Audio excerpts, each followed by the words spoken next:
Okay, so here we go again. Let's start it right away with the second of its kind.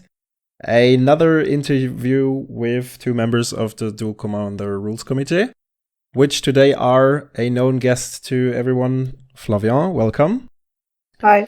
If you want to know about Flavien, you are invited to listen to our first interview at which he introduced himself quite a bit.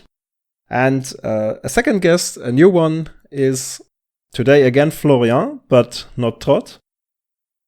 You might know him from the Brewers scene or from MTG Top 8. It's Moondust. Everyone, very happy to be here. Yeah, so as last time, we will shortly introduce our guests. As I said, Flavien already did that last time, so just check over at the other interview. We will start right away with you, Florian. So we are interested in your career regarding Dual Commander, how you became a member of the Dual Commander Rules Committee, where are you playing Magic, what's your local community like, and all the stuff around Magic overall.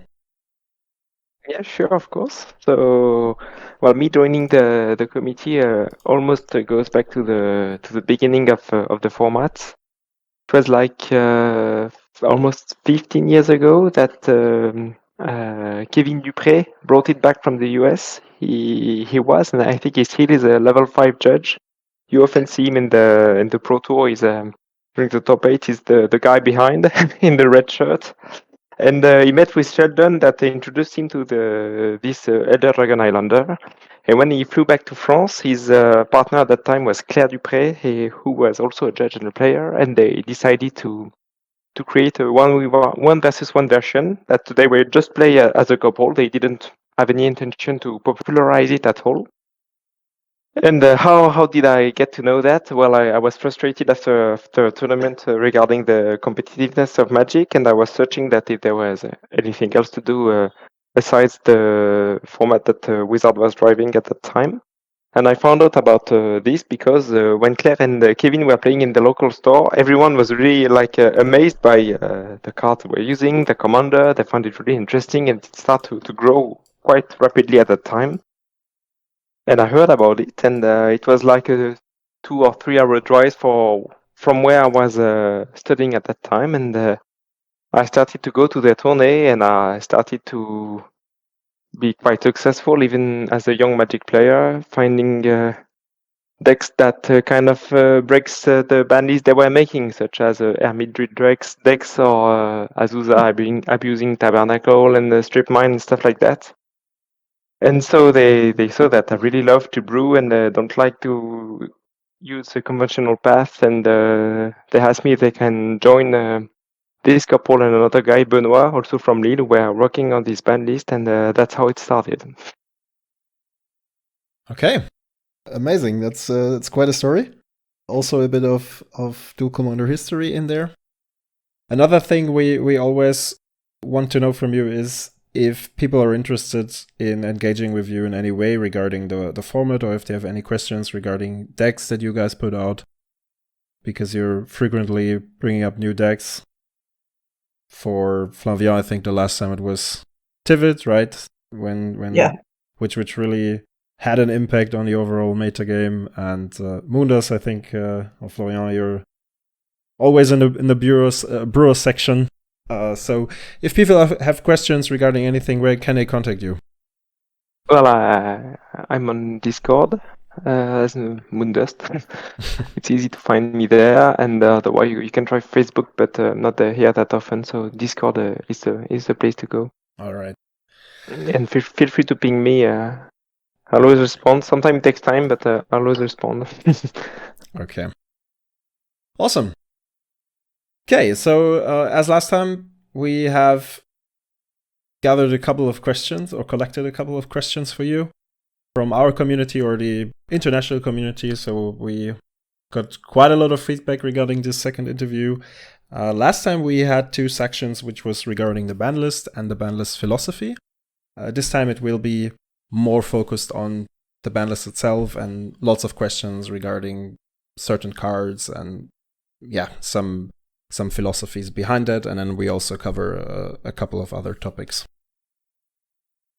Yeah, so I can get us started with the first question, which is, but the ban update before that, I think there was a little bit of controversy around that, where Lotus, Petal, and Reign of Filth got banned. So could you maybe elaborate on those bannings a bit, and sort of more specifically, what part of banning each of these cards was the mana that they produce on their own, so fast mana, and what part of how much of that was the combo decks that they're played in?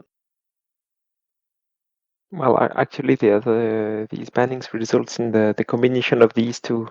I feel like there were two schools behind those bannings among the core members. Zan that wanted to tackle the fast mana a little bit, and Dan that were not comfortable with the Underworld Breach Lotus Petal Reign of Filth combo. And this is the converging of those 2 point of view that ended up in that banning in those bans. And those bans at the same time may sound weird because at least for the combo deck that was playing it, it was locked to take. But I'd like to remember that these choices are results from a vote, and well, you don't have the result of the vote before you make it.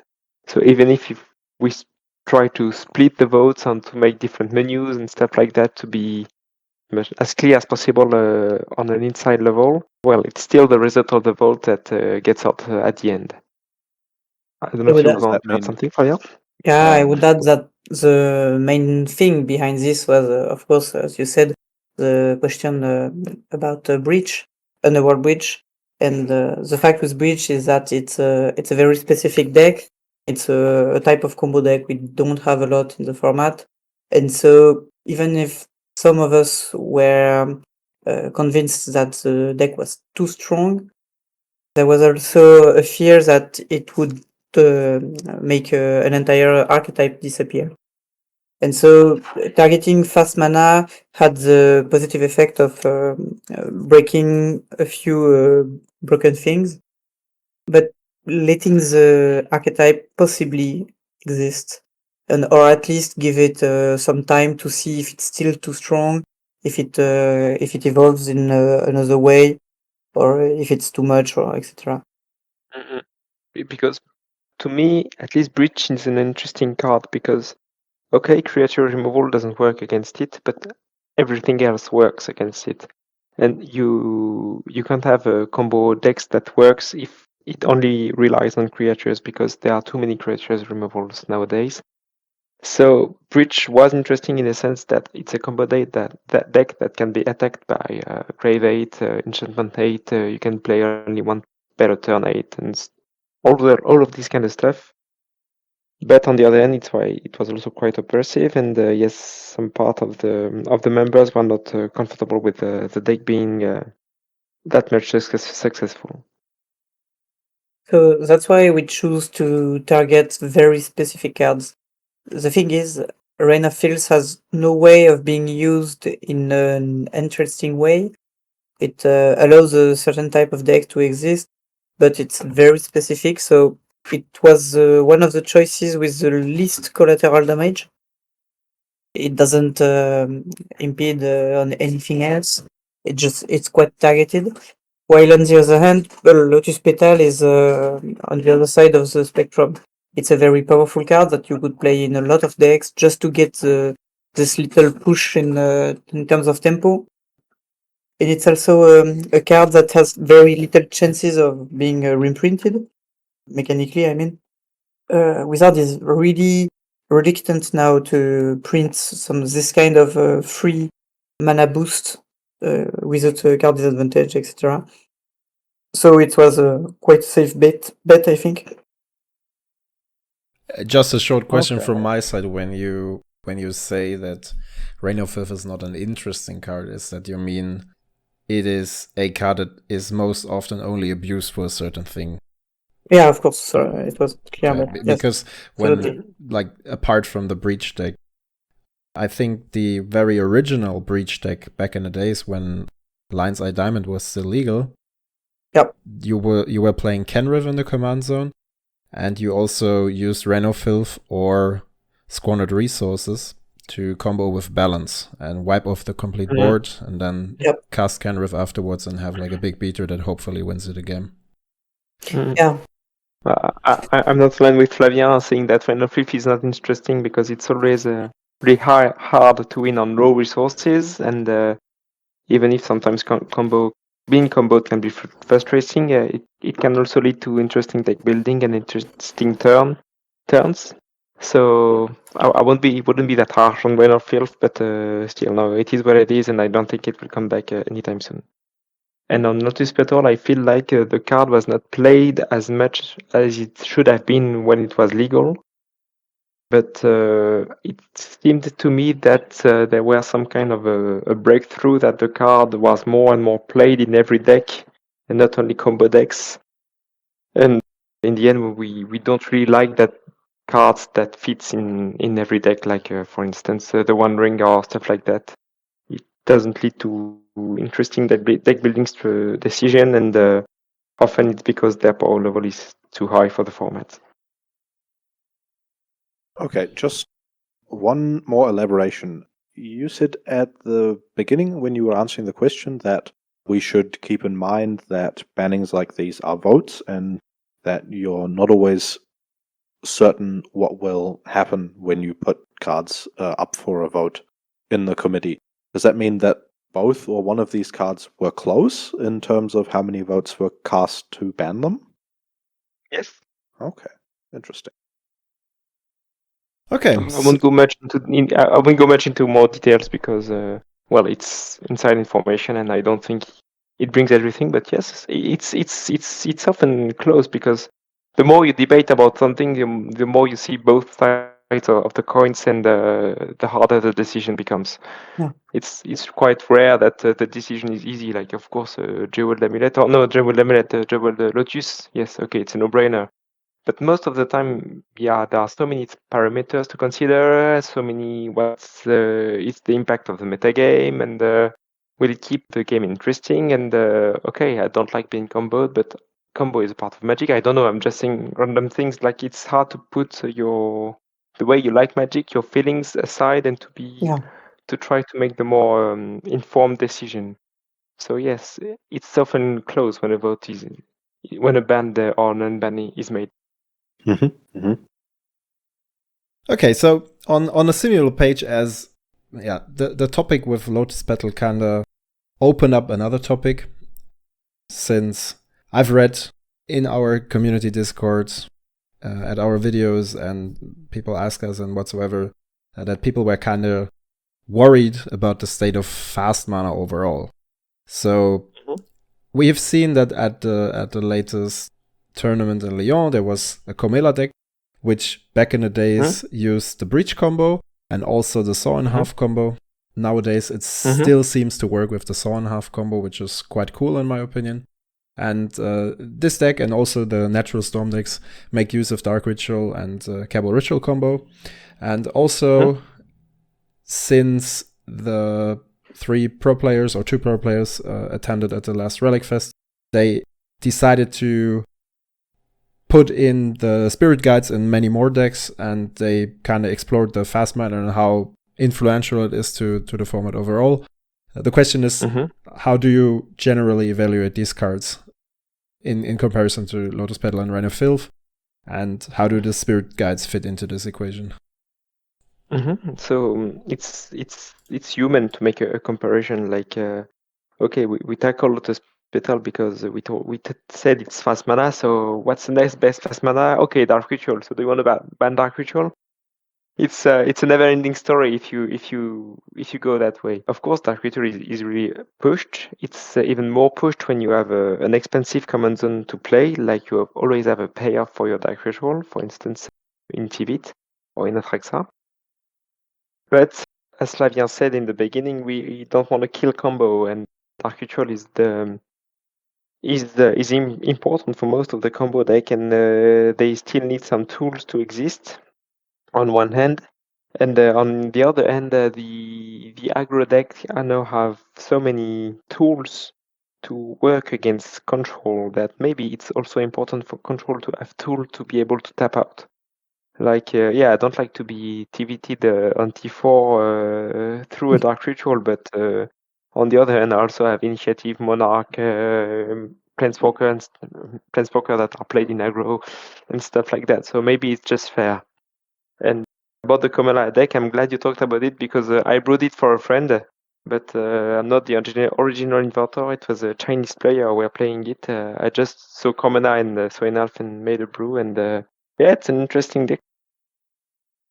Yeah, I agree to that. I mean, Saw and Half has got quite popular, also in combination with the Broodlord, and definitely cool. I personally think combo decks overall are currently a bit not on the rise. Exactly the opposite. So we Decline. Decline. Yes, thank you. We don't have any representatives for that archetype. But let's focus a bit more on the spirit guides again. So.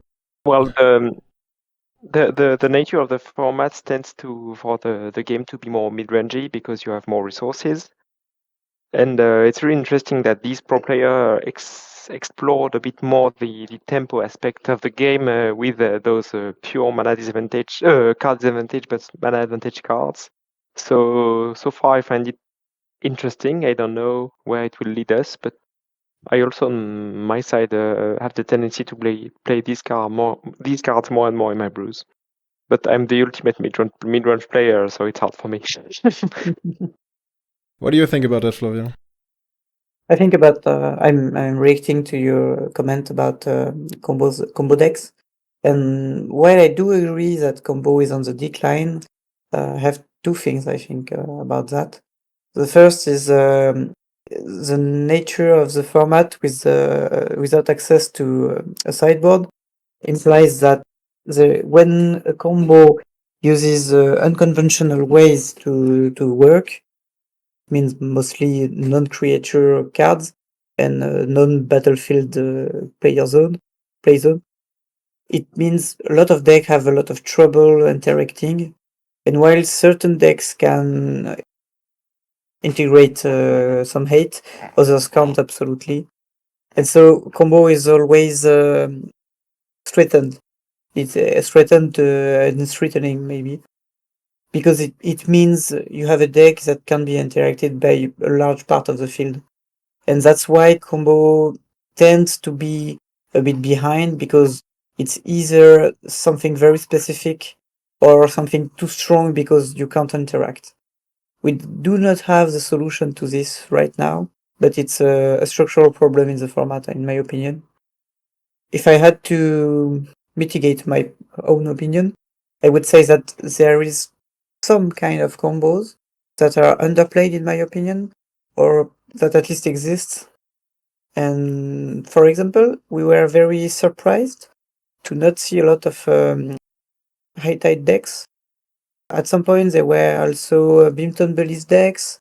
There is, you see, some specific archetypes that are quite underplayed, maybe because it's not strong enough. I'm not sure about that, but it's probably the case. But in either way, this is the main problem we have with combo. So just regarding high tide, Samuel, just go ahead.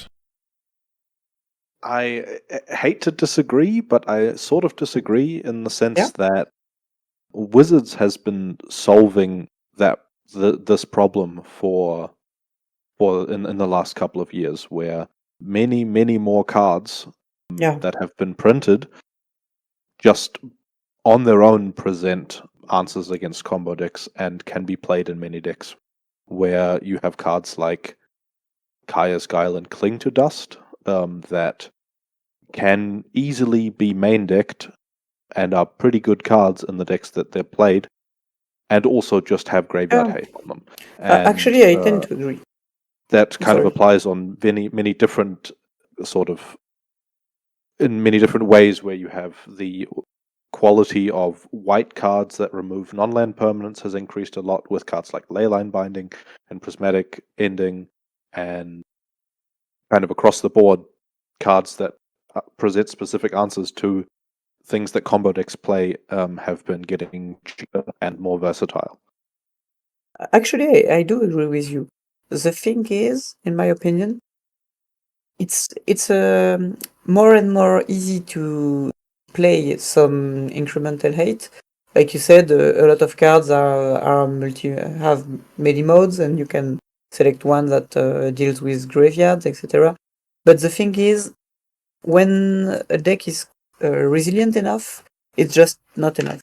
In the case of Breach, that was one of the point we had, the discussion talking points we had about this. It's that you can just interact with a counterspell against the Grave Hate, and you often need 2 Grave Hate. And while it's quite easy to have one of this, just by playing multi-modal cards and cards that can have many modes, it's becoming harder and harder to have 2 of them without destroying the global structure of your deck. So it's just as Florian said, it's a never-ending story of selecting the good power level.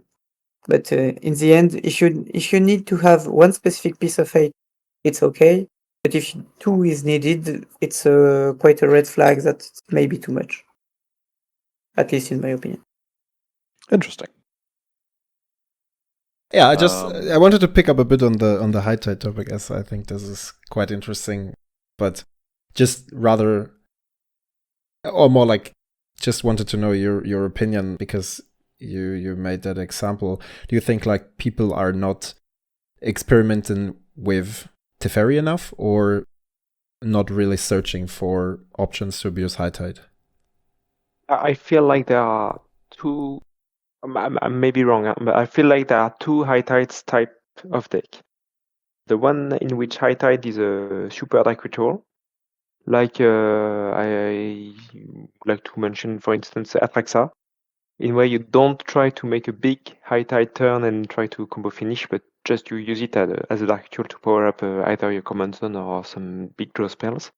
And the other type is the combo high tide, such as Teferi, in which, of course, you can power up your Teferi, but the aim is to kill the guy in the meantime, or to lock him out with the stasis, for instance.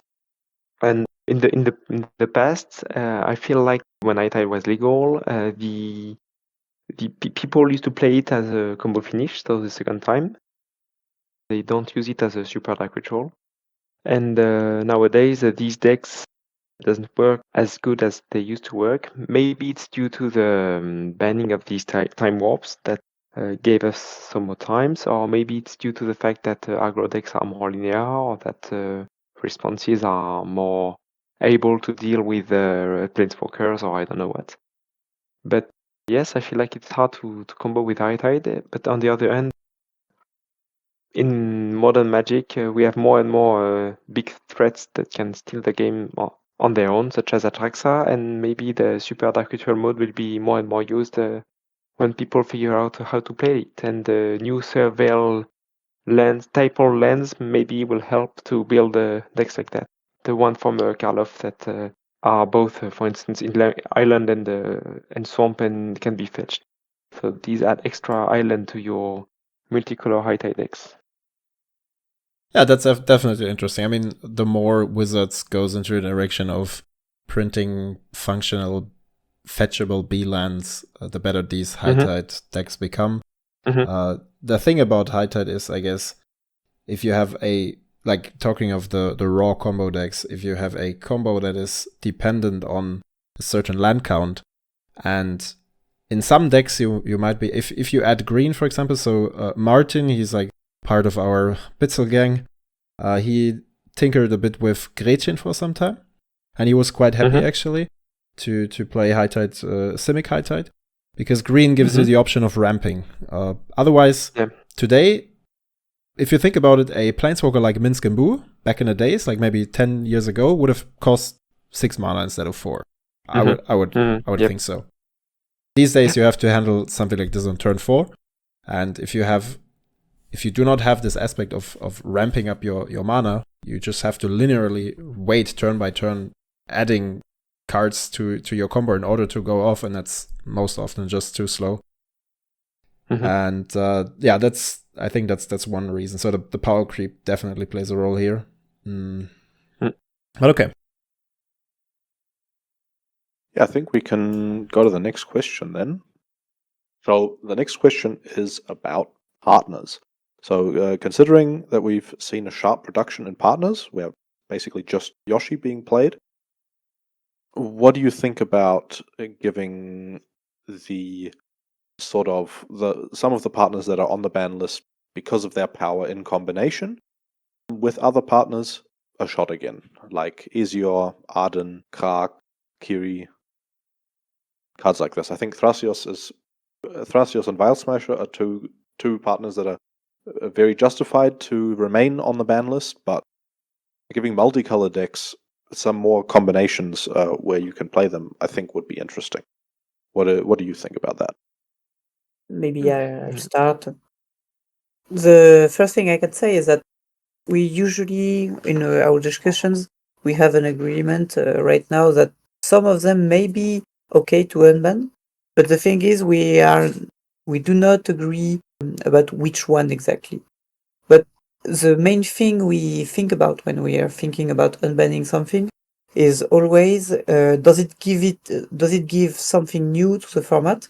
Is it a good thing in the sense does it offer a new archetype to play? Is it a new deck? Does it make possible to play a new deck? And in this topic, on this regard, in my opinion here, the most credible ones, those who can the most be unbanned, will probably be Akiri and Ardenn, because those can open a new archetype, playing something like Voltron, something based on the command zone, artifact based. And so those could be interesting to open a new deck. On the other hand, Esior is the type of gameplay we do not like a lot because it's functionally something, it's very nearly X-proofed, and it can be played with 3 colors, and having nearly X-proof plus counter spells is usually a very bad type of gameplay. And it could be a bad deck, but it could, even if it is a bad deck, it would be a very boring deck to play against and not a very strategic one. So that's our main fear. And Krark is a topic it's a topic by itself.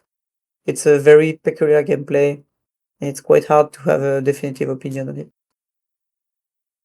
Interesting. So, just thinking about that, how does Tivit slot into that equation when that's the justification for Esior? Yeah, I get your point. The thing with Tivit is that it comes into play a lot later. That's true. So the thing is, when does it matter? If you play aggro, the moment when your opponent get to play its 6 mana power play, it's quite okay to have a powerful reward. And since it's on turn 6, you usually have a bit of spare mana to give it to remove it. The classic play pattern against Tivit is something like, okay, I play Tivit for 6 mana. You play, for example, against Yoshi. Yoshi will do Sword to Plowshare for 4 mana. So you're back to square one. You had a bit more life points, and you can play some turns more.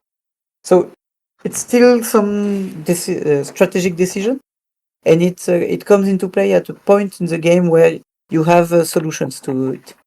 The thing is, having nearly X-proof at turn 2 does really limit possibilities. There is not a lot of solutions to this kind of card early. So that's the main point, in my opinion. Okay, I think we can leave it at that. So, conclusions from that would be Ardenn and Akiri might be able to come back. Yep. The other two are not. Don't really fall under archetypes that we want back in the format. So, probably no Esior or Krark in the next couple of months/years. Yeah. I'm not really aligned. Okay. But that's Also, maybe why the partner are not moving right now. On my personal opinion, I really don't like Akiri. I really don't wish Akiri to be legal because it's to me it's a card that totally blanks the combat phase. I mean, it has vigilance, initiative, and a lot of power, so you can attack and you can really block. You just lose every creature. And the argument saying that okay, but it falls to removal makes me want that okay, but the card is really bad because either you load your deck with Stone of Removal and it's totally unplayable, or you don't play enough removal and Akiri is a nightmare. So in both ends, to me, it doesn't lead to interesting gameplay. So, but this is my personal opinion. And for Esior, I totally agree with you, Flavien. And for Krark, it's interesting. It's really, really strong. I agree with you, but it can lead to interesting deck building and maybe to interesting combo decks. But I'm afraid it may be too strong. But it's really hard to evaluate once again. I don't know, but it's interesting at least to think about it. I'm sorry, Flavien, if I don't agree with you. No, it's okay. I mean, that's the point. I'm not actually I'm not very sure that Akiri would be a good deck. I played the deck a lot back in the time, and I do agree that Akiri blanks combat phases.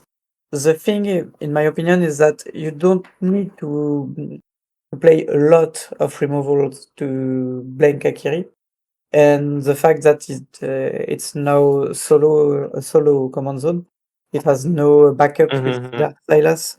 I think it does weaken the deck a bit, but I'm I can be convinced of it. I would also add that I think since Akiri's been banned, the combat step has changed as well, where the quality of creatures has gotten higher, and I think it would need testing in order to say that again. Because, for example, I played a lot of Akiri when it was legal together with Thrasios, and having something like Jitter on Akiri was incredibly powerful. And I don't think I've seen a Jitter in a deck list in the last 2 years. So that just sort of anecdotally speaks to a change in the format where there's a lot more enters the battlefield effects and a lot. I think combat has changed quite a bit since Akiri was legal. So, yeah. I personally think that's not a one-to-one comparison, but if you think about Slimefoot, it's also very awkward to deal with it in combat because it has like the fact that it can be returned with another creature. In some cases, gives it some pseudo unblockable, and then that's actually the main, like, the defensive part regarding Slimefoot is not as toxic as Akiri might be, but I think the offensive part might be a bit comparable. While Akiri doesn't really add any value just by trading, or not even trading, but maybe like trading 1 for 0. While Slimefoot, of course, for paying mana, still adds more, or is able to add more mana to the board, more value to the board.